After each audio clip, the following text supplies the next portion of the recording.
Bonjour, so I am Jérôme Dokic. It is my pleasure and honor to chair this session. Pascal Engel is the speaker today. So I will very briefly introduce his work for a few minutes, and then he will talk for, some time. He will choose how much time, up to 1 hour. And then we'll have a discussion through the device, so you can ask your questions in English or in French. If it is in French, I will translate, of course, the questions into English. So Pascal Engel is a French analytic philosopher, which means, of course, that he is an analytic philosopher, which means, of course, that he is a philosopher. So he has worked and he's still working on the philosophy of language and mind, philosophy of logic, epistemology, and aesthetics. He has published a large number of books and articles, some of which I will mention in a moment, on topics such as truth, reason, knowledge, and belief. Pascal contributed to define what it takes to be a French analytic philosopher.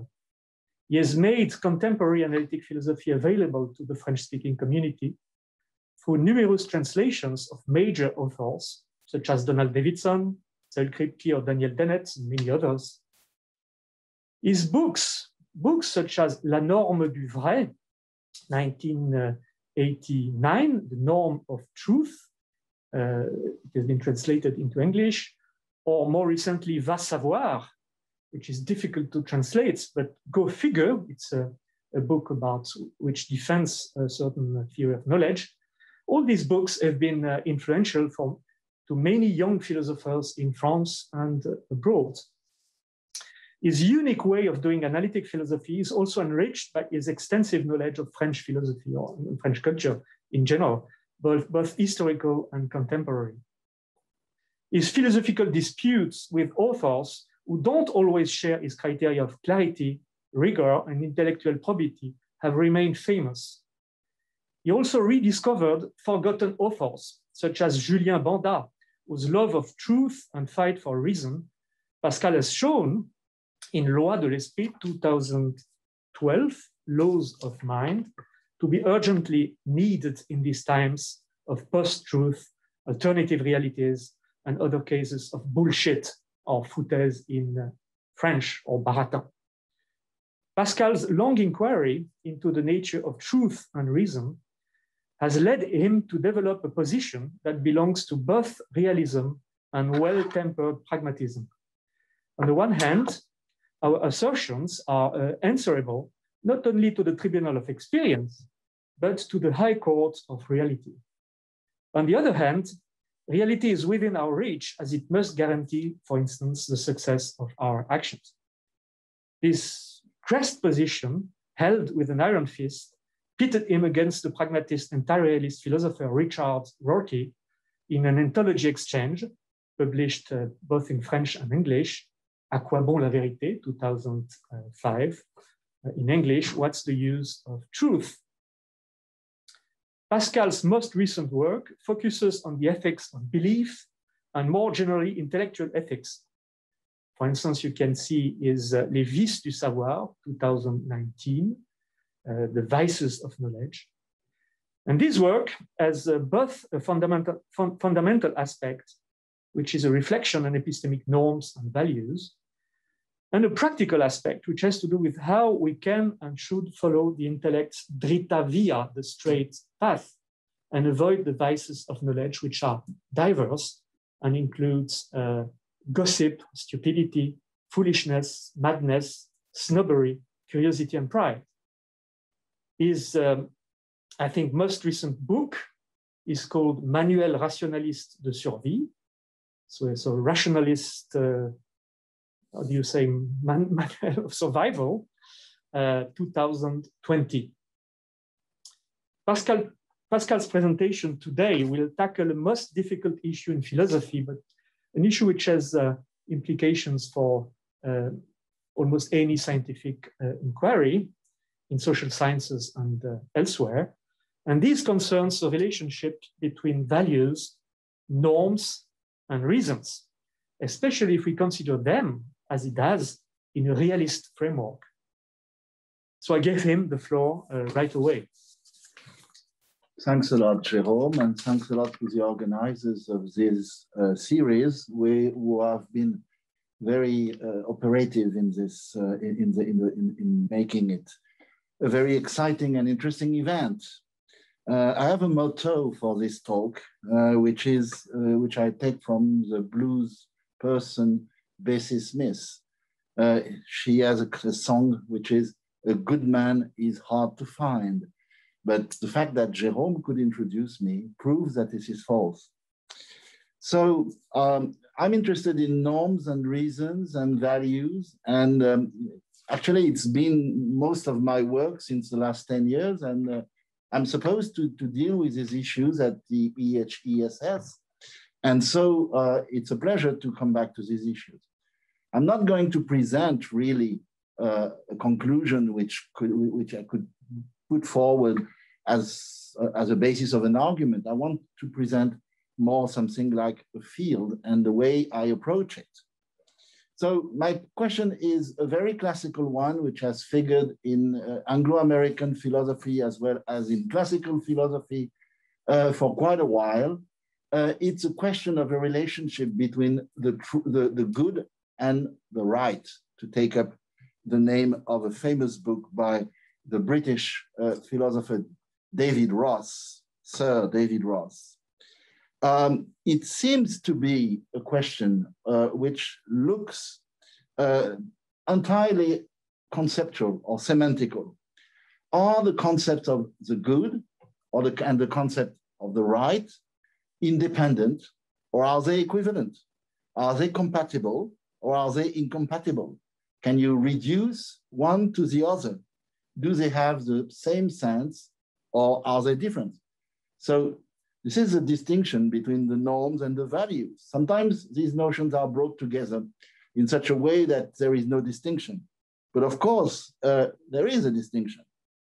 This question seems to be independent of the metaphysical question of knowing whether true, good, or right are really properties, real or objective, independently of our minds, which is a thesis which is qualified, which is considered as realist, or whether they are the product of our attitudes, of our psychological attitudes, and of our evaluations, without there being any sort of property in reality corresponding to them. And this question, if you ask it in a purely conceptual or semantical way, nothing can forbid to have an anti-realist position and then to adopt a conception according to which these properties depend on our evaluation. So you probably know in Plato, the famous dilemma, which is called the Sephro Dilemma, which is whether piety or the pious is something is pious because it is loved by the God, or whether it is because it is pious that it's loved by the God. So you have on the one hand a subjective point of view, and on the other hand an objective point of view.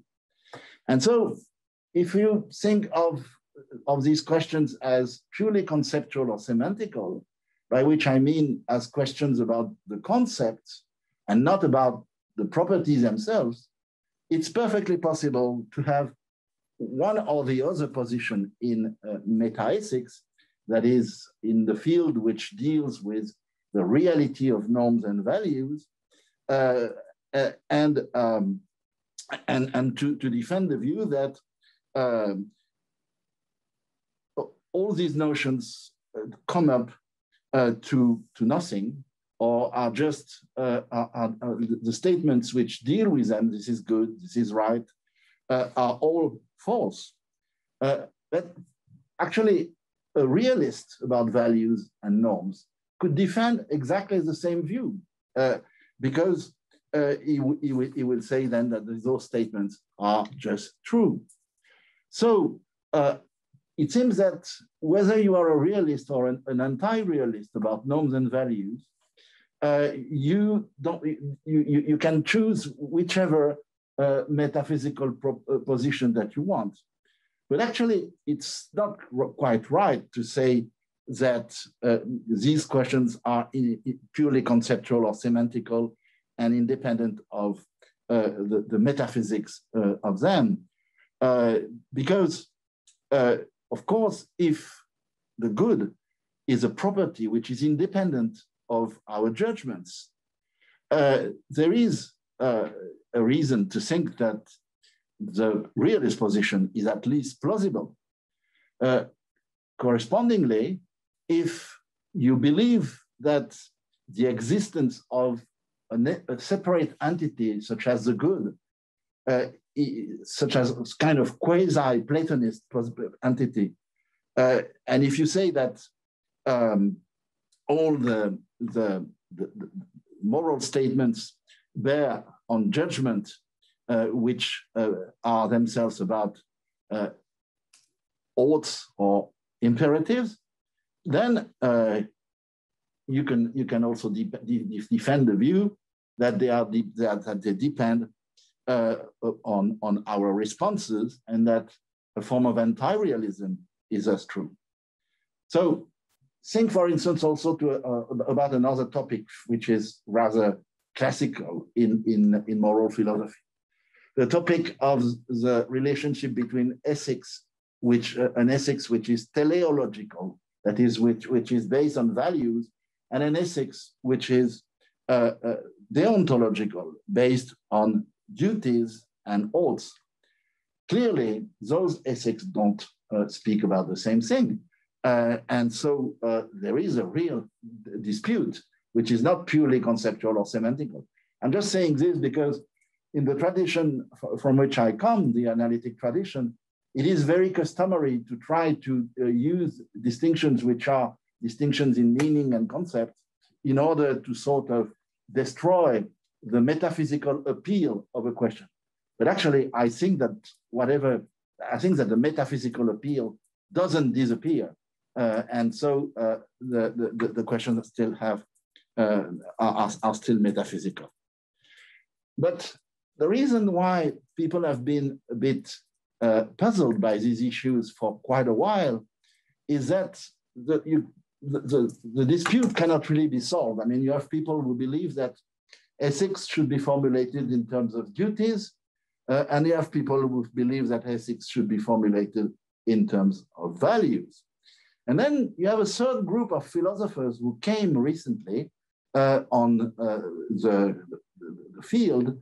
They are the philosophers who believe that all the concepts having to do with the normative realm, that is, having to do with what we consider either as good or bad, or as right or wrong, all these concepts come up in the end to be concepts about another notion, the notion of reason, in the sense of a reason to do something or a reason to believe something.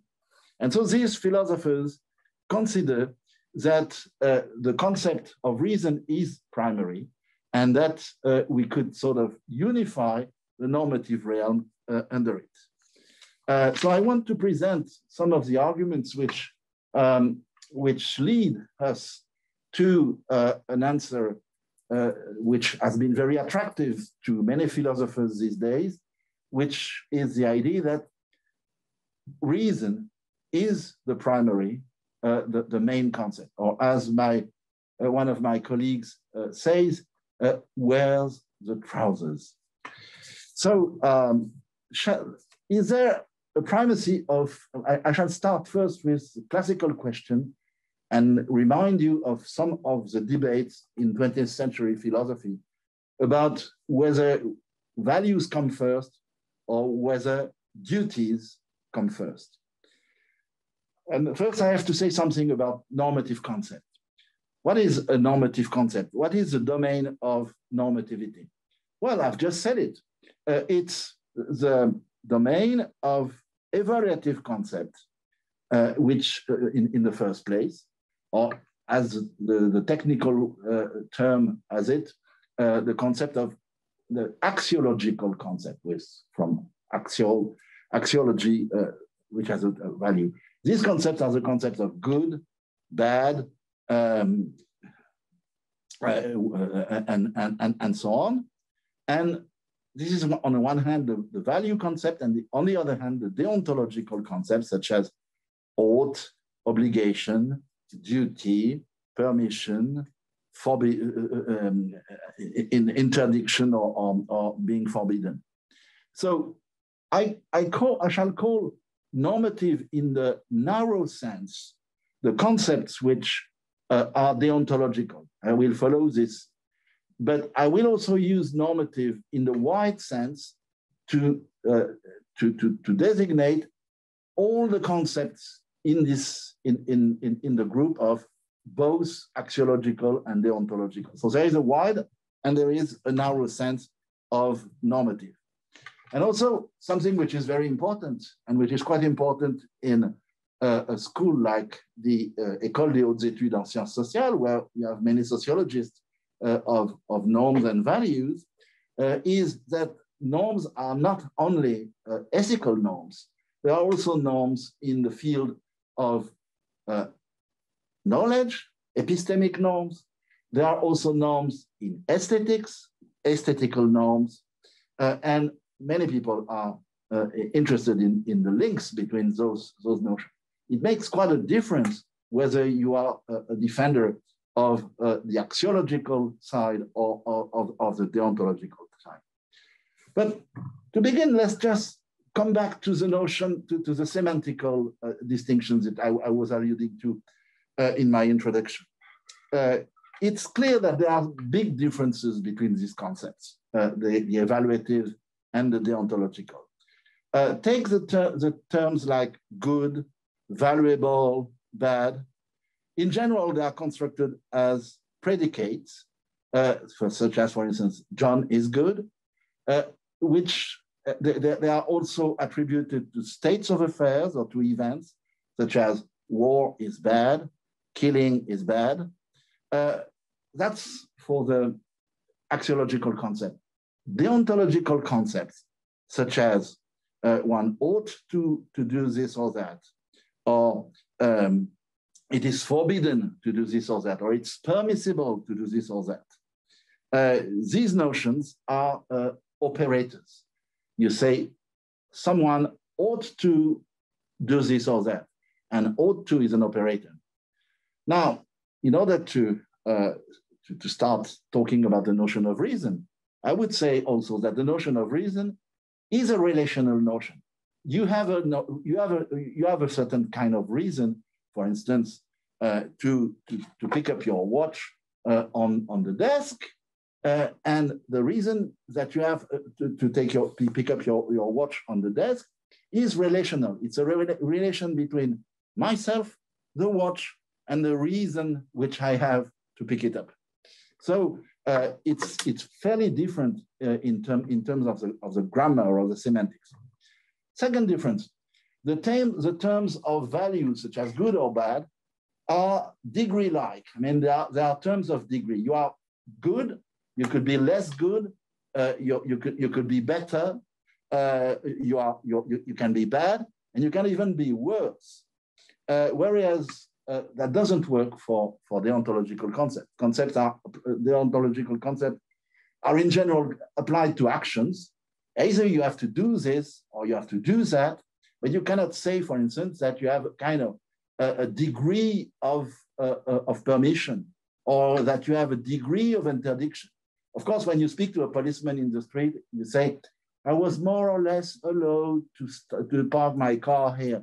But that's colloquial, and the policeman is quite entitled to say to you, sorry, Mr. Engel, deontological concepts are not degree-like. And he would be right. So this also is very connected to the states of minds to which those concepts are related. Notions such as good or bad are in general associated to concepts of perception. you have a certain sensibility to the good or to the bad, whereas the notions which are deontological are, as I just said, associated to actions. You desire or not, you do or you don't, what you must do, and what it is allowed for you to do. So this is a third difference. Fourth and last difference, there are many others, but I'm not going to talk all of them. The domain and values and of axiological concept seems to be much more varied than the domain of deontological concepts. Deontological concept, you have a very sort of, you have a paucity of notion. You have ought, you have permitted, you have forbidden, and that's more or less all. I mean, you don't have so many concepts. Whereas in values, you have two kinds of values. Of course, I've been talking about good and bad, variable and not variable. But they are not alone. I mean, there are many concepts of values, and this is actually very much a problem. There are concepts of values such as, for instance, honor, or like shame, courage, cowardice, friend, foe, enemy. All those concepts are concepts of value, but they are, as the philosophers say, they are thick. They are not thin. They carry a lot about the circumstances of the judgment and actually the kind of society from which they are extracted. Everyone knows that the notion of honor is not the same in some countries and in other countries. I mean, in some countries, you can kill your wife because you believe that your honor has been threatened. In other countries, people are milder. So semantical concept cannot nevertheless allow us to distinguish the relative priority of this notion, of these normative notions. Actually, there are, in spite of what I just said, many similarities. For instance, even though good or bad are often predicates or adjectives, they could also be constructed as operators, just like deontological terms. For instance, when you say, it is good that, or it is bad that, and there it's an operator. Inversely, operators, or like ought or permitted, can be constructed as predicates. For instance, you can say, John ought to keep his promises. It's like having a predicate which is applied to John. And so this is a similarity between the concepts. Deontical concepts can also be relational. For instance, a duty relates an agent and an action, whereas good and bad are predicates. But if you accept the view which has been defended by many philosophers that good is not meant to be employed in an absolute sense, but in a relative sense, relative to a kind of aim, relative to a kind of circumstance in which you use it. I mean, certain things are good for instance, it's a good sauce to be put in your pasta, but this good sauce which you put in your pasta is not necessarily good for putting on your cake. And so that depends on the concepts which are used at one moment or another. And some philosophers also say that there are certain kinds of prima facie duties which do not apply in a sort of simple way like predicates. So what can we conclude from these differences and these similarities? They cannot allow us, just by going to the semantical differences, they cannot allow us really to decide which concept has the primacy and whether they are really related or not. So actually, the philosophical situation is just the following. And there are actually three possibilities. Either you say that duties, the deontological concept, are grounded in values. by which I mean that if, for instance, you have a judgment of the form X is good, X is ought to be done or is obligatory, this is because X is good. And the second position is that you could base values on duties, which means that something is good because it ought to be done. And that's the second position. And then there is a third position, which is actually the two kinds of concepts are just equivalent. But it's not a very, this last position, that the two kinds of concepts are equivalent, is not very attractive. It was defended by the positivists, such as Rudolf Carnap, in the first part of the 20th century. All of these people believe that actually you could define all the concepts in ethics as imperatives. This is also an idea which has been defended by the British Oxford philosopher Richard Hare. But the problem is that this kind of view stumbles just on the very difficulties that I have just mentioned and the various asymmetries about the two signs of concept. So there are a lot of differences, and I just mentioned two which are very important. You can also if the third view, that is the deontological and the axiological concept are equivalent, if this view were true, the two kinds of concepts could give rise to various dilemmas. What is a dilemma? A dilemma is a case where you ought to do something, but also you ought to do just the contrary. You ought to save your mother, but you ought also to, I don't know what, save your father, suppose. Or like in the movie Sophie's Choice, coming from the book by William Styron, Sophie has a choice between saving one child or saving another child. This is a familiar notion of a dilemma. But if you deal with values, if you say, for instance, this is good, and this also, suppose something completely different, is also good. There is no conflict there. I mean, you can have two values which are kind of in competition without giving rise to a dilemma. So why is it the case that there are dilemmas with the ontological concept and non-dilemmas with value concept? Well, just because values are graded, whereas the ontological concepts are not. Of course, there are intermediary situations. Think of the British, our friends. The British want both to stay within Europe, and also they want to be out.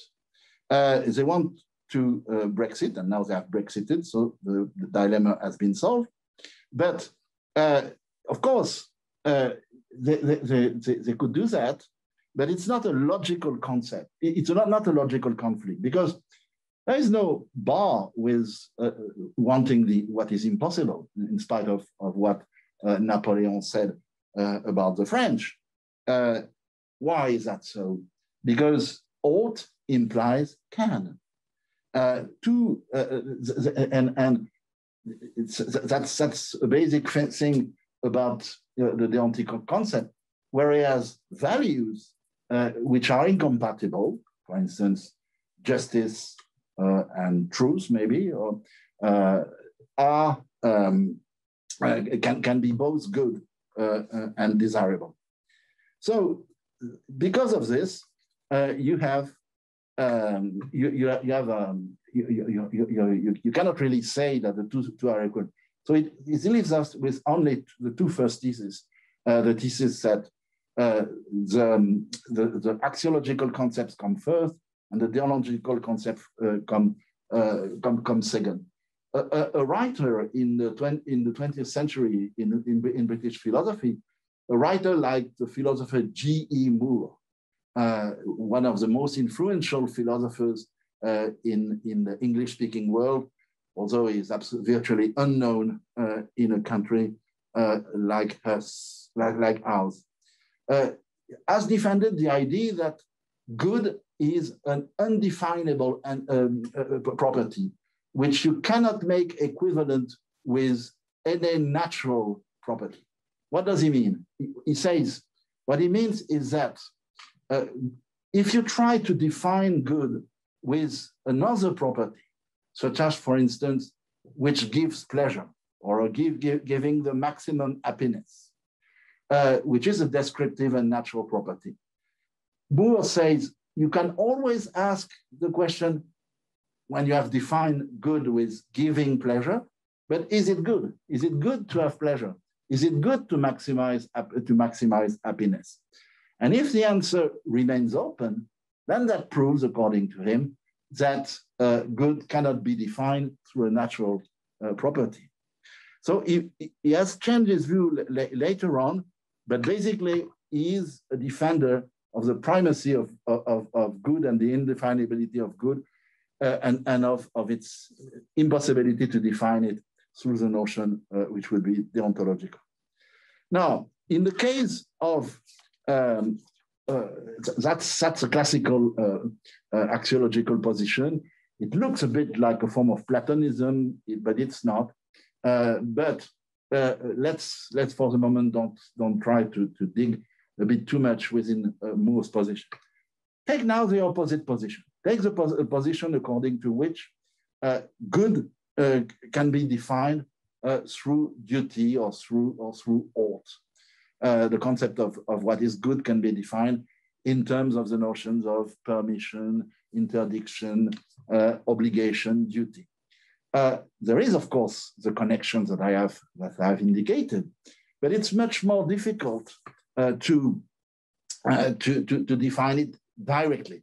It's true that if you say that something is good, it can be in some sense translated, if it's good, therefore it ought to be purchased, or it ought to be done, or it ought to be acquired. But it's not straightforward.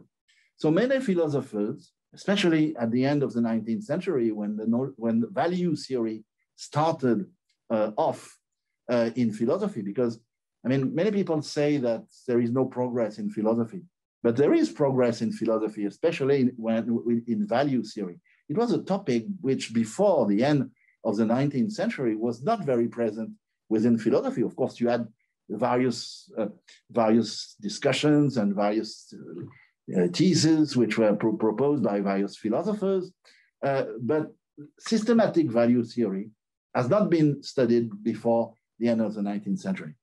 And one philosopher who has gained a lot of importance recently in this debate, but whose views are are now more almost 2 centuries ago, is Franz Brentano, the Austrian philosopher. In his famous article, which is called Vom Ursprung sittlicher Erkenntnis, which is at the end of the 19th century, Brentano says, we call a thing true when the affirmation relating to it is correct, richtig. We call a thing good when the love relating it is correct. Truth consists in a correspondence between a judgment and its object. To correspond in the present context means to be appropriate, to be harmony with, to be fitting. And so in this, with this idea, Brentano meant 2 things. The first is that the good is defined in terms of attitude. And he has 2 main basic attitudes, love and hate. The second is that the good is defined in terms of the appropriate or correct, richtig, of the attitude towards the object. So it looks here as if he's not really reducing good to duty or to obligation, but to a third term, to a third notion, which is correctness, Richtigkeit. And so this seems to go into the direction of an anti-realist view. I mean, the idea that what is good depends on our attitude. Yes, his view is similar to that. But at the same time, he also takes the good to be objective. So he doesn't want strictly to say that an anti-realist, to defend an anti-realist view.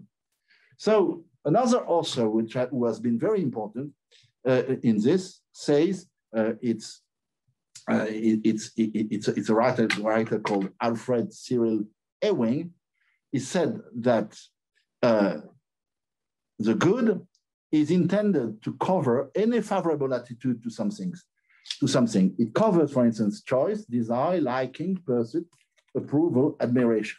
When something is intrinsically good, it is something that on its own account we ought to welcome.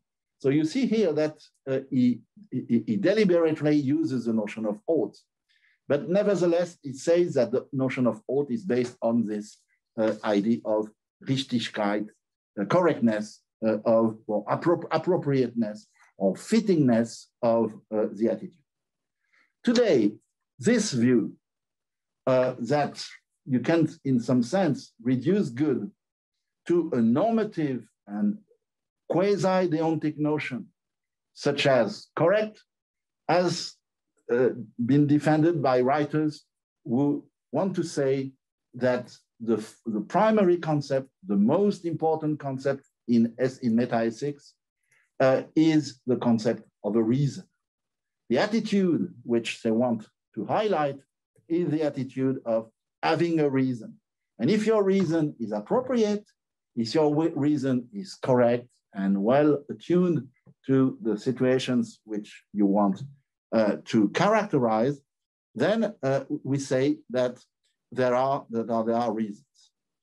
And of course, I have just said, this view, which has been called in a sort of metaphorical way, the buck passing account of values and norms, which say that if you pass the buck to someone, that means that you transfer the characteristics of your initial judgment to another judgment. You certainly remember, or you don't remember because you are too young, I believe, in this audience, myself too, I'm too young.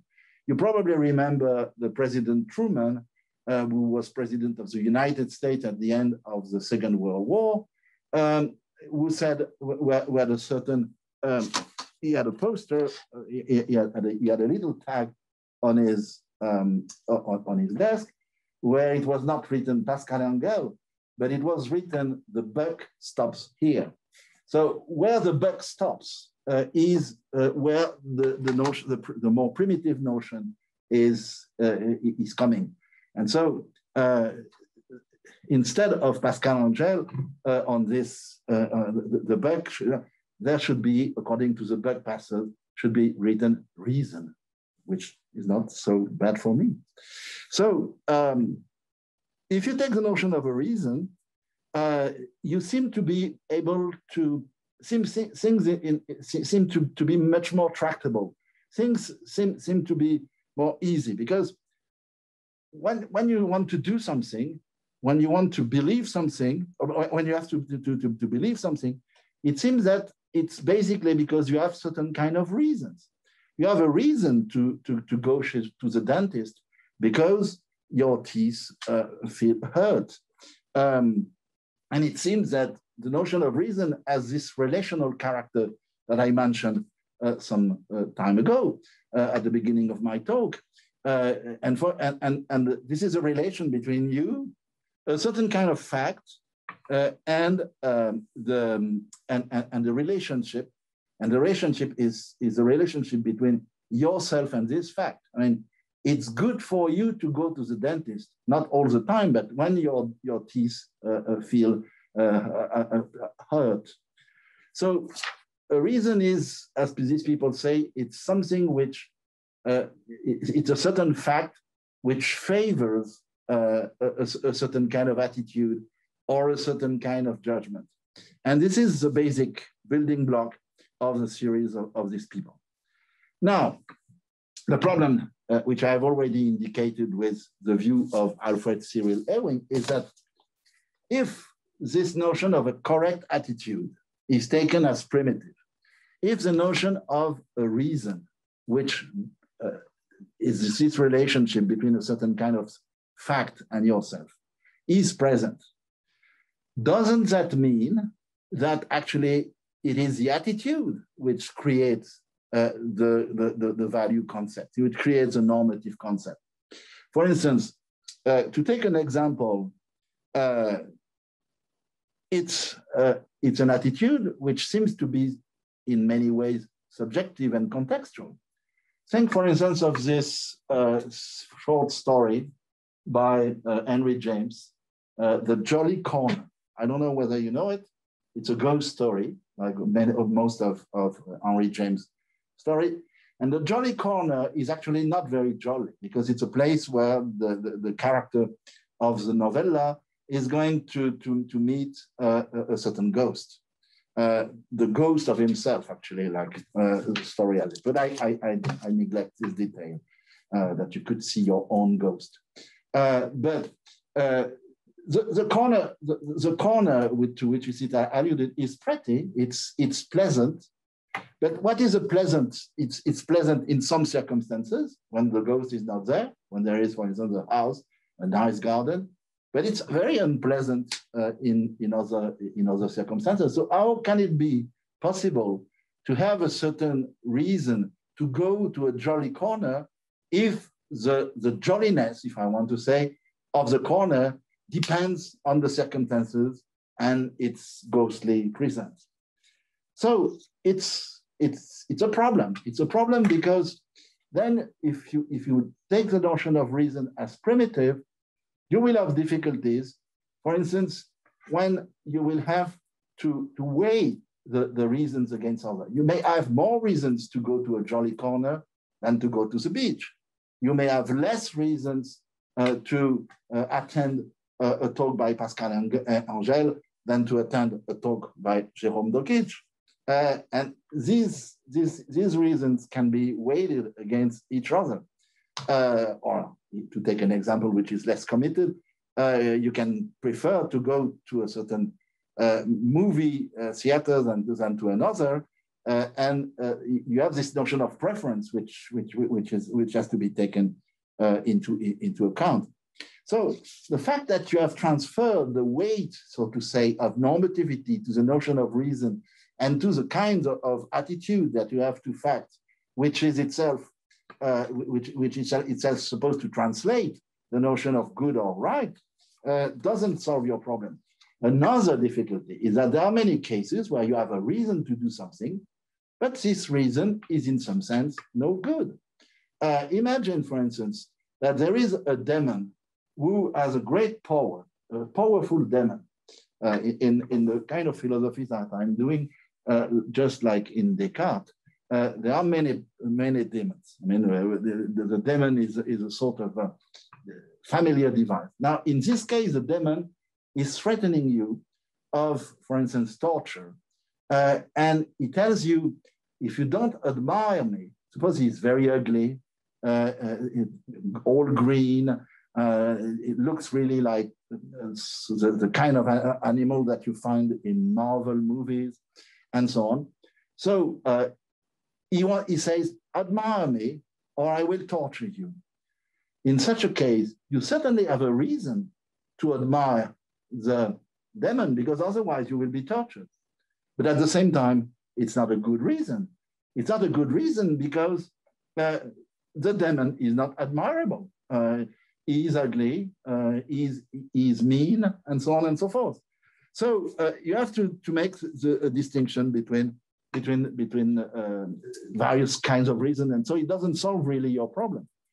You sort of recover the difficulty from which we started, even at a higher price, because you wanted to translate the notion of value, good and bad, into the notion of duty, and because it's very costly, you say it's going to be the notion of reason. But with the notion of reason, you recover the notion of degree, which was existing in the first place in the notion of value. So what's really the benefit of translating the notion of value into the notion of reason if you say, well, there are reasons which are good or better than others and which you can weigh against each other? There is also a problem about the ontology. The problem about the ontology is that we want to know what is this relation of reasons which holds between facts. So it's not very clear how we can how we can do this buck passing and this transfer. Another problem with which I cannot really deal is the problem of motivation. If you adopt a non-naturalist position about normativity, that if you refuse the idea that reasons only depend on your desires, if you do that, then you will have the difficulty of how these reasons could they motivate you. For instance, at the very moment, suppose that my eyes are not good, I have a reason to put my glasses. But the problem is, how do I attain those reasons? Are they just sort of present in the world as if there was a sort of magnet which drove me to the thing to do? Of course, this is okay when your life is threatened. If the building is on fire and if you have no other choice than jumping into the canal which is below your window, well, there are not many choices. So you have a reason to jump because you want to save your life. But things are not always like that. I mean, maybe the reasons would be, actually that's a view which Jérôme knows well, like affordances. It would be like something which attracts you.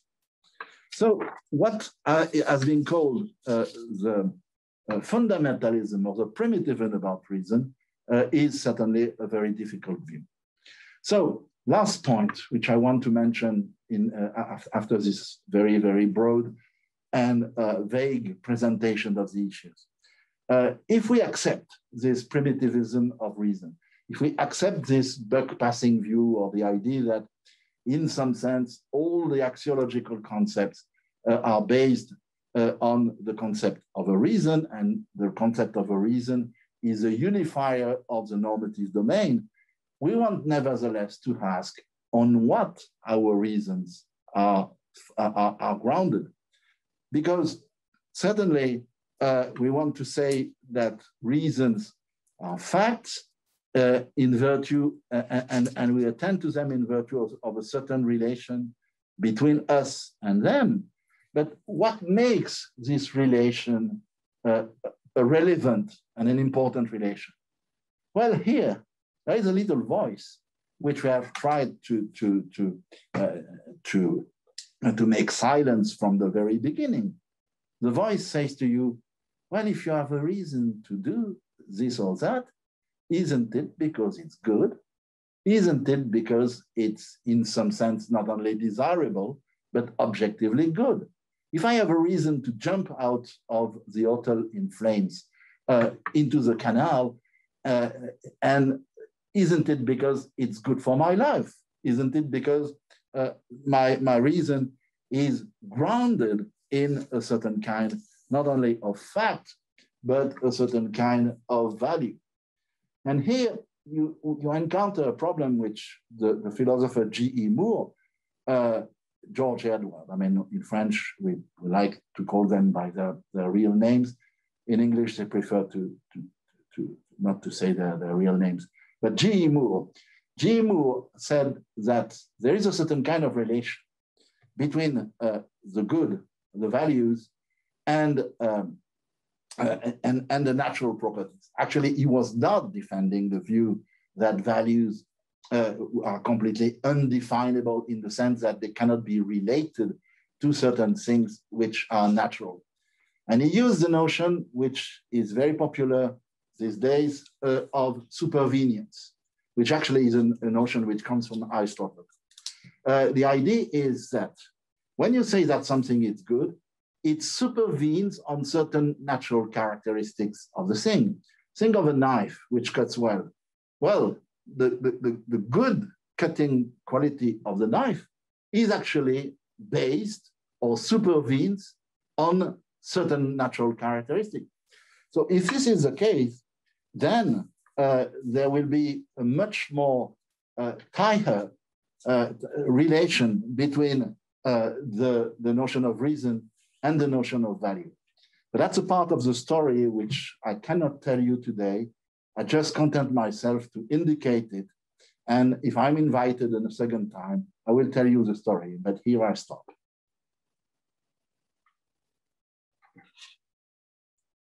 Thank you. Thank you very much, Pascal, for this very rich and discussion of values, norms, and reasons, and the relations between these three concepts or notions. So please, the audience, if you have any question, whether clarification question or more about the arguments. Thank you for that great talk, Pascal. If the upshot of the end of it was that it's pretty hopeless to think that reasons by themselves can be the foundation for value theory, I agree heartily, because clearly one can always ask, well, is that a good reason? Is that a reason you ought to pay any attention to? But I wanted to ask you a question about something early in your talk, which I didn't find convincing. You were talking about differences between the deontological and the valuative way of thinking about this realm. And there are certainly differences that block some kind of complete intertranslatability or relationship. But one that I didn't think seemed right to me was about whether there's a degree notion. So I think you used an example of something about a driver or a pedestrian. So you really ought, you ought not park there. That's one kind of ought. But then you really ought not renverser le piéton who's in the crosswalk. This seems to me a clear difference of degree. So I wonder whether you really wanted to hold to that as being a asymmetry, when it seems to me there's no really asymmetry there. Je me tais maintenant. Well, of course, there are different sort of oughts, I believe. If I say to you, suppose I'm your doctor and you have broken your leg, and suppose I tell you, you ought to, after having put you some plaster, suppose I tell you, you ought to be on your feet within 3 weeks. The ought is certainly not a degree, it's certainly not a deontological one. You have no obligation to be on your feet in 3 weeks. But it's a matter of degree because, of course, it might be 1 day more or 1 day less. And it seems to me that, of course, in the way we talk, we very often say that our oughts are sort of kind of relative to circumstances, and that prompts the idea that there could be degrees. But well, what I wanted to say is that the pure ought, of course, the pure ought is a Kantian one, of course. And of course, nobody is a Kantian except maybe, this is a private joke, Sidney Morgan Besser, when he was arrested, when he was stopped by a policeman in the metro subway with his pipe. And the policeman said, you ought not to smoke your pipe in the tube. And he said, who are you, cunt? And he was immediately arrested and transferred to jail because the policeman has understood that it was an insult. You know the story. So in such a case, of course, the ought is, in a sense, perfect. And it's true that I agree with you that some of these deontological notions could, in some sense, be put into degree. But if you really think of the relationship between oughts and actions, it seems to me that you cannot do an action sort of midway. Of course, you can enter a room by just putting one foot and then another foot, or you can do like the British, get out of Europe just by small and tiny steps. And of course, life is complicated. But in general, the notion of action, which is called by the notion of the deontic ought, is not degree-like.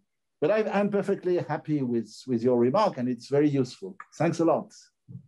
I wasn't sure why you gave the example of the ought, which involved you ought to be on your feet in 3 weeks. That's completely different sort of thing. That's a prediction. That's an epistemic ought. It has nothing to do with the ontology at all. But going back to my original remark, I would strengthen a bit by saying it's really the idea of stringency. Stringent, c'est un mot en français, je sais pas. It's stringent. Some oughts are more stringent than others, and it seems to me that's a kind of degree. Well, in order to sort of reconciliate us, I just want to say I was trying to give only very rough and basic kind of differences. But I quite agree that there are bridges between the two. And actually, when you go to the notion of reason, the notion of degree comes again, because you weight the reasons for or against something. It's not something which is so radical. If you read some philosophers, sometimes it seems that the reasons for them could be sort of perfect, having a perfect reason to do something. And it's true that we don't live in such a world.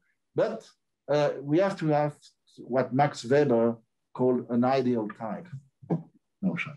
No, let me, in close, just say that, of course, I agree with the basic point that they aren't, these two realms or two ways of thinking about norms and values are not interconvertible, not intertranslatable. I'm just questioning whether this particular one of the 4 points was firm as but actually, it's grist for my mill, because I've actually said, even though I've not defended the idea that reasons and probably also duties are based on values.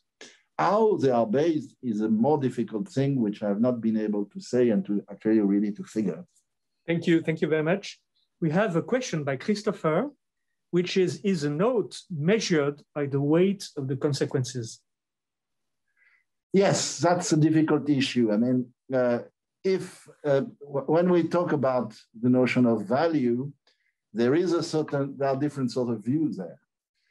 There is a notion which is the consequentialist notion, which say that ought is measured by the quantity of consequences which a certain action is going to bring, or by a notion which is more specific. For instance, if you're an utilitarian, I mean, there's this distinction between act utilitarianism and full utilitarianism.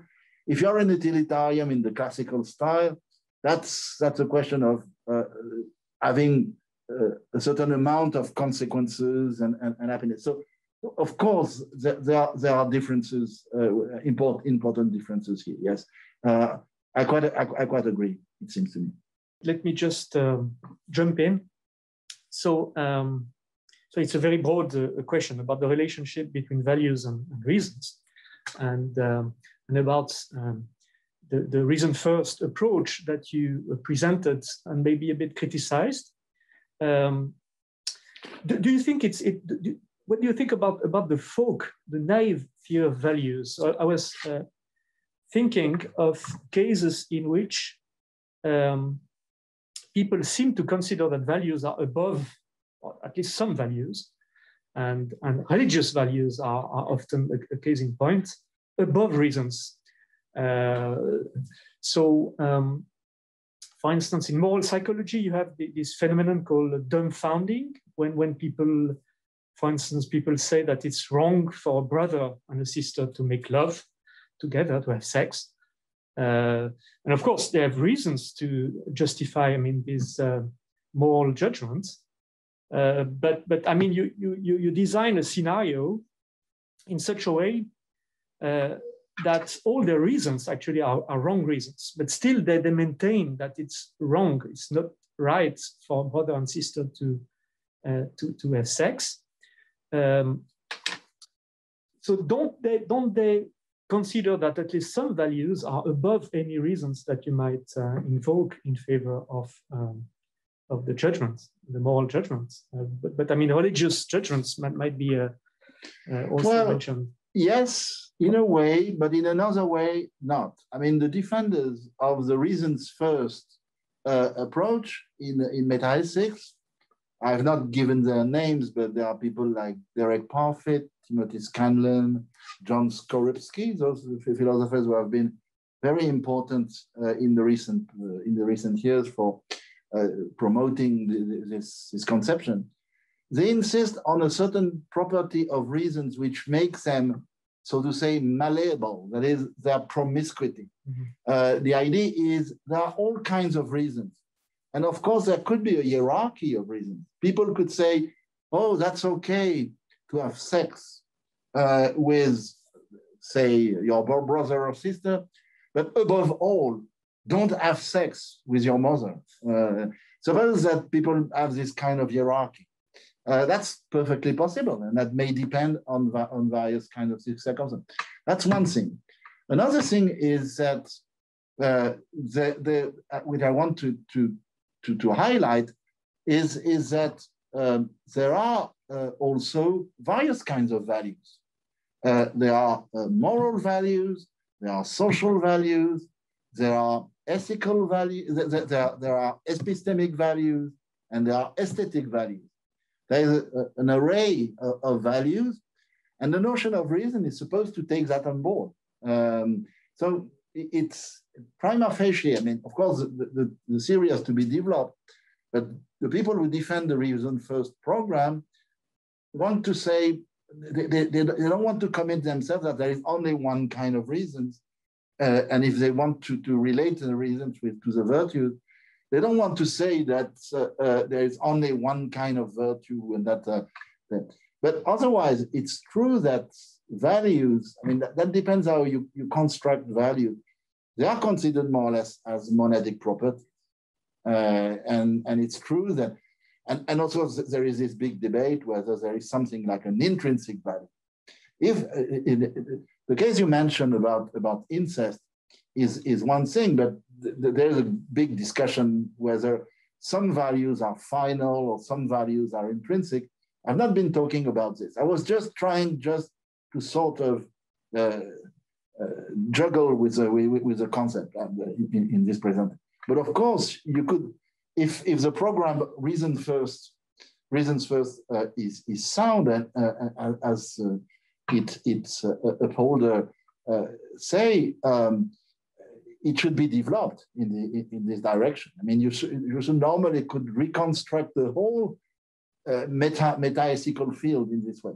So that's very promising, but I've suggested that it seems to me that it's very, very difficult to get rid of the other notions. I mean, many people who defend the program about reason, they more or less find again the notion of ought or the notion of value in their construction. So it's less radical than it seems. Okay, thank you very much. So we have another question. You gave your entire talk without uttering the words morality or moral. Actually, it was before your answer to my question. So why? How does that concept fit or not, the concept of morality or moral? Well, yes, it's true that I didn't use it, but that's basically because the level at which I've been trying to sort of to place this very general discussion is the domain of metaethics. Seems to me that morals or ethics, there is a sort of ground floor notion of morals where you use certain kind of moral words, such as it's permitted or it's forbidden to do certain kind of things because so and so, and then you relate that to certain kind of values and to certain kind of, and the level of discussion at which I was sort of pitting this concept is a meta-ethical, and the meta-ethical, as everyone knows, is meta, which is something which we philosophers like very much. We like to go meta. So I didn't use the notion of morals, but of course you could frame it in the way David Hume does. I mean, David Hume talks about moral distinctions. And when he says that moral distinctions cannot be, for instance, derived from facts, which is one version of the problem, he says that moral distinctions in general, I mean, good, bad, ought not, and so on. So that's why I didn't talk about the notion of morals, but I'm prepared. I'm happy to put it to use it in the first order sense. Thank you very much. So we have a question by Richard. In your meta-ethic landscape, where do you locate the moral error theory? Well, it's a good question. I mentioned it at the beginning by saying that you could have a certain view about the relationship between oughts and values, and at the same time be either a realist or an anti-realist. So I would say that a large part of what I have said does not impinge on the ultimate view that you have. We can just, in a certain sense, lean or tend to go into one direction or another. The main, of course, the main opposition within ethics in the theory of reasons is between the people who say that the reasons are all based on desires, and so they are anti-realists about reasons, and then anti-objectivist, or they try to recover objectivism in a way, and people who are realists. Now, the people who are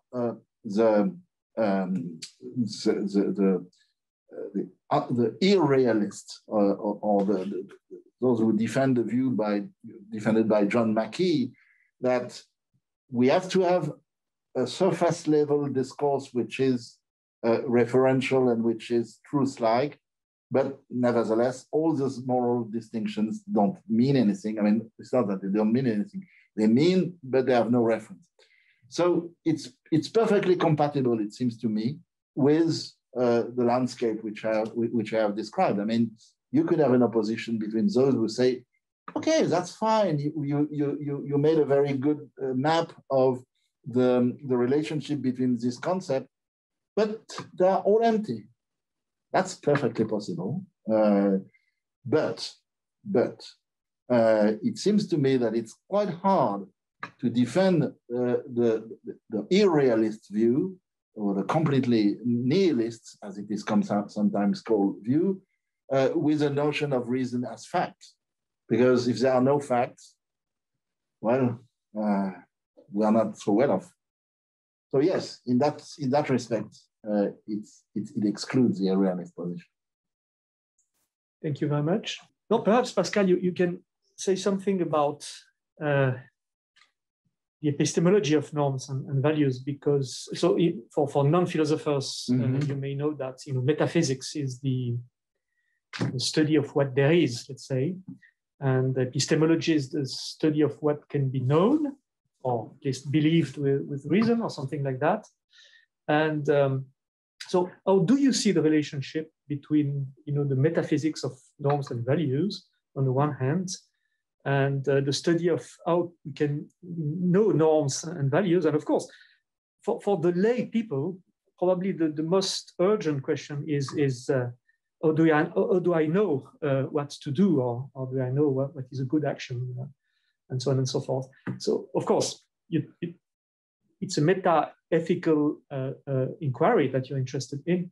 How do you see the relationship between these and both, theoretical epistemological issues about how we can access values, access norms, and of course practical issues as well? I mean, how do I know what I have to do in my circumstances? Yes, thanks a lot. That's very relevant.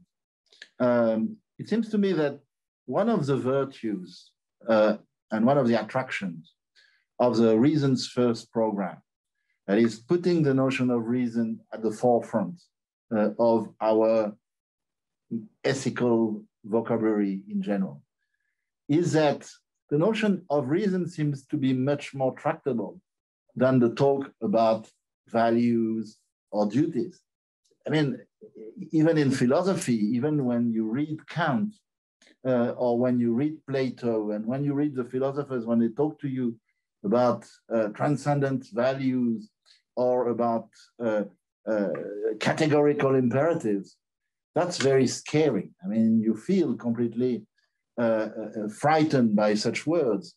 And so the notion of reason seems to be to have the epistemological impact of bringing back to earth, in some sense, to the lay language, because this is a language which we have normally. I mean, of course, given the sort of difficulties and complexification by philosophers, which has led the theory of reasons to be now very complicated. But at the bottom, the idea is just that we use a notion which is much more tractable. Now, if you ask me a question about what is the epistemology of values and the epistemology of norms, the epistemology of values is very difficult because do we know values through some kind of intuition? Is it that suddenly when I see you picking all the money from the cash of the club, the soccer club, I see you stealing, and I say, oh, this is bad. And is it because I have a sort of intuition of something which is bad? Or is it because I have my reactions and sort of take them from my guts? And as you know quite well, there are many theories which say that the way we have access to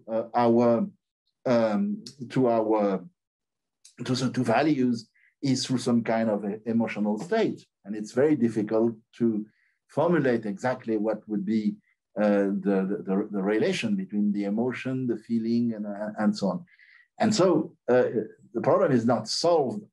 So we need certainly to have an epistemology which goes with that.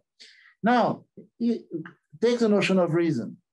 It seems to be a bit too intellectualistic, someone could say, in order to be grounded in some kind of epistemology of emotion. After all, reason is supposed to be separate from feeling. So in that respect, one might suspect the reasons first people to have intellectualized a little bit too much the notion of reason, because you feel that having reasons is something which would seem to allow you to reflect on features of situations which are more judgmental than they are emotional.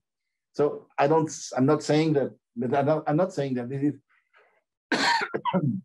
excuse me, that this is incompatible. Now, there may be other epistemology. So basically, I would say that the concept of a reason, of the reasons first, is relatively independent of such an epistemology. But there are philosophers who believe that it's by a sort of a priori reflection that we attend to our reasons. And so there you would find something which would look more like a Kantian view, there would be some sort of synthetic a priori notion. So possibly, so the epistemologies are diverse, and certainly, like in metaphysics, I mean, the question is to have a correct reflective equilibrium between your epistemology and your metaphysics, as Christopher Peacock says, the integration problem. So well, Siki, don't you think there's an epistemological asymmetry between norms and values? Because if you mentioned the view that emotions might be ways of accessing values. For instance, if I fear the barking dog in front of me, then I perceive a certain kind of value, a negative value, which is danger. Maybe danger for me now or something like that, but that's a negative value. But also, one might argue, I perceive affordances, as you also mentioned. I perceive that I should, not approach the dog, for instance. So I should run away very quickly. So I'm both perceiving a value and then a certain kind of deontic state of affairs that I should go away. But in other cases, it seems that you can access norms or without accessing the value that corresponds to that norm. And I was thinking of an example by Peter Goldie, actually. So Peter Goldie, a philosopher who wrote on emotions, also has this example in the bus when you see an old lady and you according to him, you see immediately that you should give your seat to that old lady. So you see a deontic state of affairs. You see that you should give your seat away to that lady. But it's not clear that you perceive at the same time the value that is associated with this deontic state. Oh, yeah. No, you don't perceive it.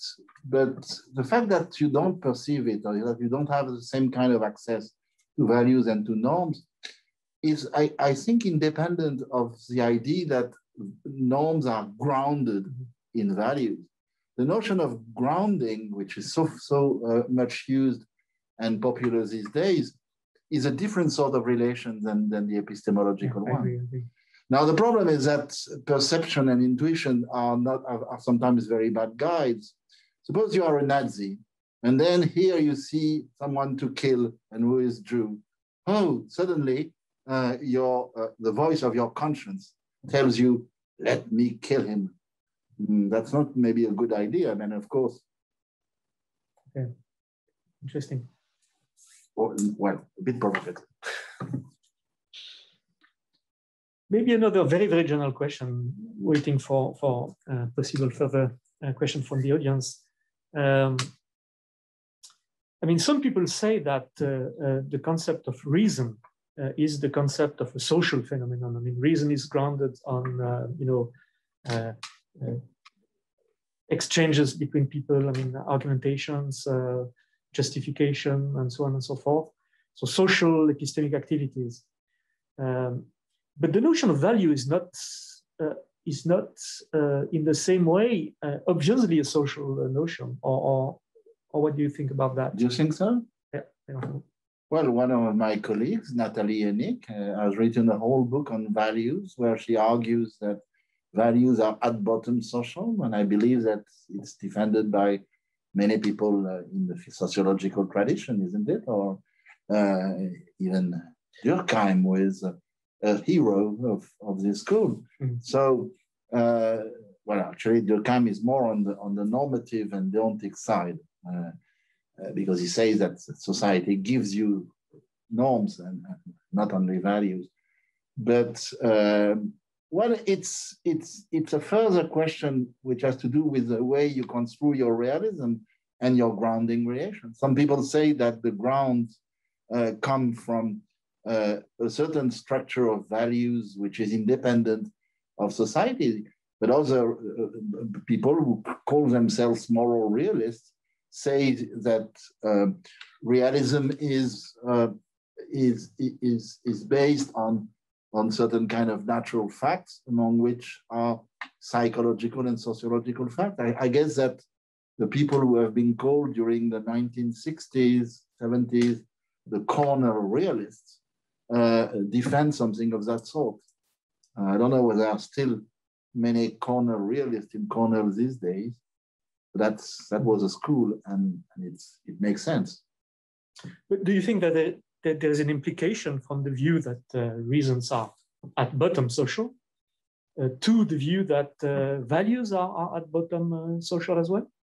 It seems to me that you can, I don't want to defend any view now, I mean, it's not my position, but it seems to me that somebody could argue that reasons are essentially social, while denying that values are essentially social, although of course they are social values. Well, in that case, they would reject the reasons first program. That was my question. Yeah. Do you think? Yeah. Okay. Yeah. Okay. Okay, we have a question here. Once you have meta-mapped, in quotes, the relationship between values, norms, and reason, how do you deal with behavioralists and this decision-making? Or is that somebody else's job? How do you deal with the behavioralists or behaviorists? Oh, the behaviorists. And decision-making. Well, it has to do with the notion of motivation, of which I have said very little. It's true that also one of the virtues of the reasons first notion program is that it seems to be not only available for someone who defends a sort of common sense epistemology, as you suggested, but it could also be a sort of way of understanding better motivation. Of course, the problem with ethics is not that there is is not only that there is a certain kind of structure, ontological or whatever, but also how to apply our value judgment. So the question is, are our value judgments applied to real life situations through, for instance, ways in which we behave? And it's not clear. I mean, how do judgments such as this is wrong, this is good, there are reasons to do this or that, how do they motivate people to do something? It may happen that you see the reasons, you accept the reasons, but you don't move. Mm-hmm. And this is the main objection which the humans, the people who are on the anti-realist camp, give against realist views. Myself, I'm a realist. I mean, I've not argued for realism. I believe that there are values out there. I'm an extremely Platonistic guy. I mean, the older I get, the more Platonistic I am. But I have a motivation problem. So we have a question, it's in French. So maybe I read it in French and then translate it into English for the rest of the audience. So the question is, comment peut-on mettre une certaine valeur éthique, par exemple, en tant que premier plan d'analyse de normes sociales, je pense, sans tomber dans le piège du subjectivisme dans les études sociologiques, par exemple? So, well, this is not a question for me, if I understand well. It's a question for someone who would identify the values in some sense with the realization of certain social arrangements, isn't it? Now, of course, there is always this risk of subjectivism, and I try to resist this risk of subjectivism. But of course, this is much too simple. I mean, someone could tell me that, and that's actually, I believe, the very idea of the corner realists or of people, philosophers like Peter Railton. They say that ethical notions in general are based on certain kind of natural social facts, but they don't want to say for all that they are subjective. Of course, social can mean various sorts of things, but there is in society there is agreement, there is also convergence, and it's not bound to be subjectivist in the sense that everyone would have their own views, and even the people who are anti-realist about reasons, values, or duties, they want to keep the possibility of being objective, because if you leave objectivity, if you keep a notion which is completely subjective of value, how can you simply argue in ethics? How can there be disagreement, and how can there be argument for or against? Sorry, I forgot to translate, but you understood. I mean, it's a question partly about the risk of subjectivism in sociological studies as well. I mean, so sociologists, of course, often talk about social norms and so on and so forth, but maybe they're more interested in representations of norms than about norms themselves or something like that. Would you agree with that? Yeah, could be. Yes, I would agree. But a realist has to distinguish, of course, the norms themselves and their representation. And I distinguish, for instance, the norm and the way it is regulated. The way it is regulated is pretty much the same thing as how it is applied.